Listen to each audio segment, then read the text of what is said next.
আজ যেহেতু পৌষ পার্বণ, তো বাড়িতে পিঠে তৈরির জন্য তোড়জোড় চলছিল।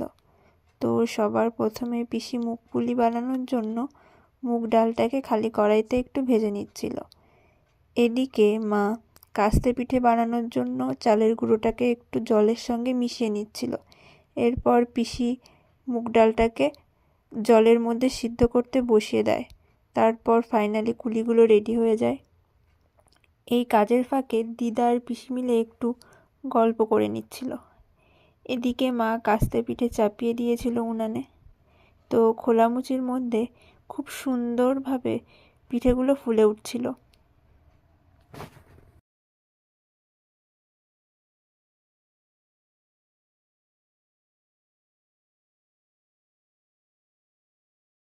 এরপর আমার বোন মুগ পুলিগুলোকে সুন্দর করে তেলের মধ্যে দিয়ে লাল লাল করে ভেজে নিচ্ছিল, কারণ এগুলো পরে রসে ডোবানো হবে।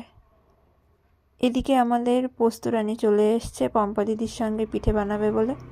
তো এদিকে হচ্ছিল তেলের পিঠের আয়োজন।